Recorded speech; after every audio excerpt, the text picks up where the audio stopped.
What's up YouTube, this is AfroJoeTCG, and today I want to show you guys the Majespecter deck that I've been working on over the past few days. Unlike the last build I posted for Majespecters, which was the Windwitch variant and even ran into Speedroid Terratop engine, this one is going to be more so of a pure build, and the reason I'm running a pure build is just because I wanted to see how good the deck is when you ran quote-unquote pure Majespecters. So without further ado, let's just start with deck profile. So the deck consists of the triple cat, the triple raccoon, the triple toad, the triple fox, the triple crow, and the one unicorn. This is all pretty much standard, but for those of you guys who don't know what Majespecters do, Majespecters and the Pendulum monsters all have the unique ability of unable being targeted or destroyed by your opponent's card effects. In addition, most of them, with the exception of Kareen, have the ability of searching cards from your deck.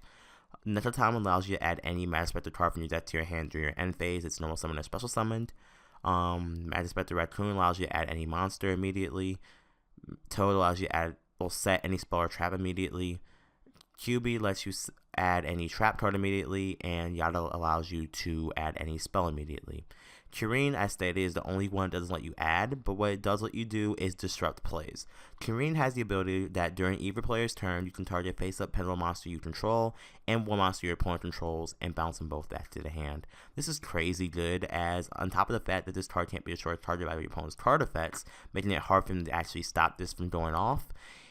Its disruption ability is so good that if you time it right in Zodiac, like for example, target their first XC summon into like Barble or Tiger Mortar, you're going to pretty much dampen their plays and reduce the impact they could have done, even though Zodiacs have like 5 or 12 ways to make a one card combo. So it's crazy, but Kareen still does his job really well, and like I said, Chalice won't work on it.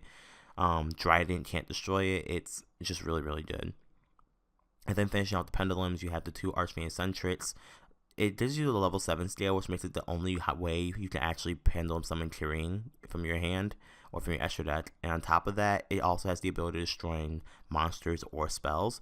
And the spell thing is really important because, as you can tell, the deck really doesn't run any native spell removal.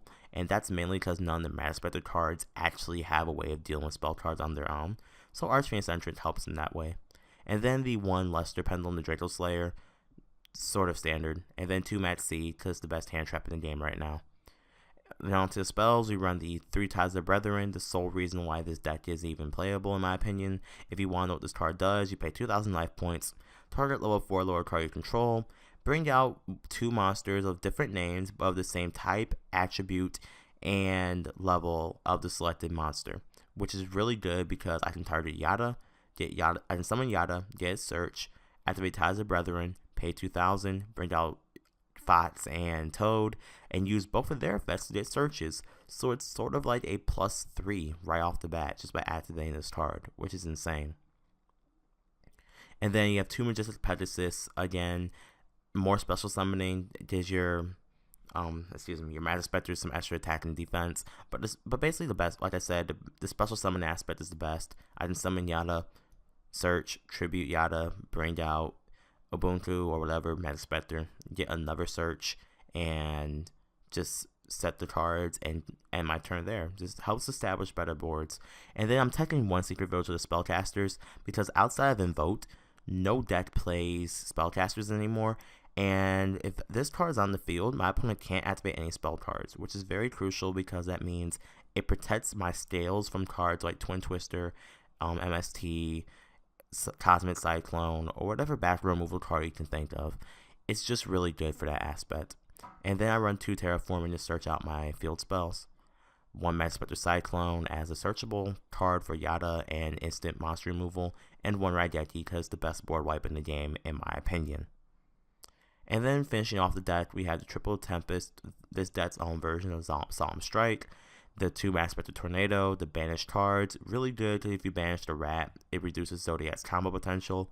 2 D-Barrier, basically should be called Skip Your Turn, and Storming Mirror Force, just to get rid of problematic threats. And that's it for the main deck. It's a 40 card main deck. Onto the extra deck, we got the 1 Dino Stir, the powerful Mighty Draco Slayer. This card is really good. All you need is Luster and any of your Pendulum monsters.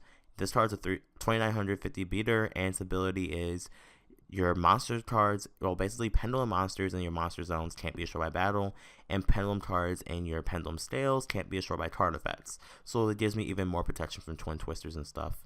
And in addition, I can also bring out Draco Slayer Pendulum from my hand or my graveyard, but that's not really relevant too often because I only run one.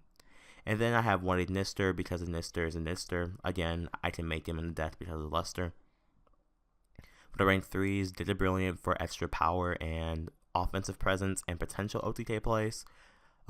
Mech Beast Rampulse just so I can get some back row removal again. Totem Bird for negations.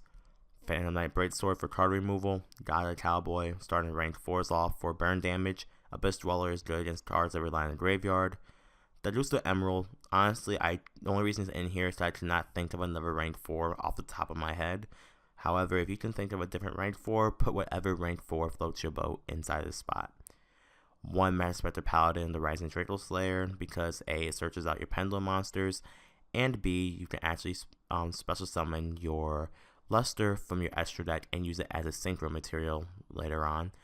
Chidori, because you pretty much run all wind monsters. Heartland Draco, just for direct damage. And the Utopia package, because they pretty much handle any situation you for some reason can't get over, if it refers to monsters or card effects if you're dealing with Utopia the Lightning. And that pretty much concludes the deck. So like I said, please remember to rate, comment, and subscribe. If you guys liked it, give it a thumbs up. If you didn't like it, give it a thumbs down. Comment in the comment section down below what you guys think about the deck, if there's any changes you would make, and also post your deck list if you have one down below as well. I'm always curious to see like what deck choices you guys have and how our decks differ. For example, my Blue Eyes deck profile, I've noticed a lot, or not my Blue Eyes, excuse me. In my previous Majespecter deck profile, I noticed that a few people had some different builds in mind, and I liked seeing their build differences just because it not only helps me see what's different and see a different point of view from their perspective, and it might also influence my build as well, but it just makes me more aware of what people are running in general in the deck. And like I said, it will help me grow as a person as well, and hopefully my deck profile does the same for you guys. Anyway, that's enough for the rant. This is AfroJoeTCG. Thank you guys so much for watching, and I will see you guys on the next one. Peace.